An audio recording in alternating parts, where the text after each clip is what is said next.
सोलापूर शहरातील आर्थिक गुन्हे शाखेने तब्बल 2,69,19,00,000 रुपयांची फसवणूक करणाऱ्या दाम्पत्याला आंध्र प्रदेशमधून अटक केली आहे। फिर्यादी शिवाजी लक्ष्मण आवार, राहणार साईबाबा चौक सोलापूर व इतर ठेवीदारांनी दिलेल्या तक्रारीनुसार श्री ओम साई फायनान्स या नावाने भिशी चालवणारे रमेश अंबादास चिप्पा व त्यांची पत्नी सुजाता रमेश चिप्पा, राहणार खुशी रेसिडेन्सी गीतानगर सोलापूर यांनी ठेवीदारांचा विश्वास संपादन करून मोठ्या प्रमाणावर फसवणूक केली।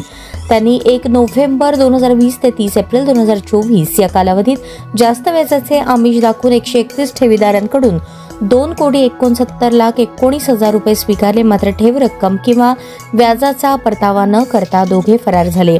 या प्रकरणी जेल रोड पोलीस ठाण्यात भारतीय दंडविधान कलम 406, 420, 34 तसेच MPID कायद्यान्वये 5 जुलै रोजी गुन्हा दाखल झाला होता।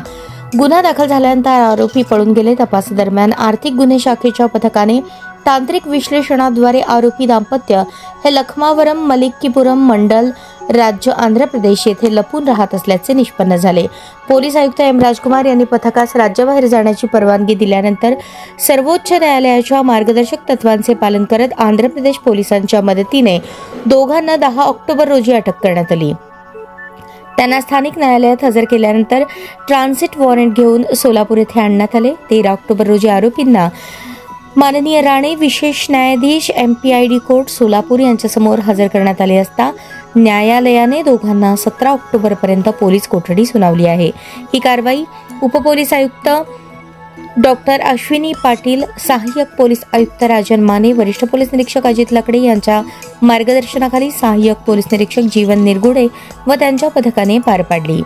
या पथकात सहाय्यक फौजदार अंबादास चव्हाण, पोलीस हवालदार पिंटू जाधव, महिला पोलीस हवालदार रेश्मा वाकडे, पोलीस शिपाई तौसिफ खान पठाण, महिला पोलीस शिपाई रुपाली काकरे, सायबर पोलीस ठाण्याचे पोलीस हवालदार मच्छिंद्र राठोड आणि प्रकाश गायकवाड यांचा समावेश होता।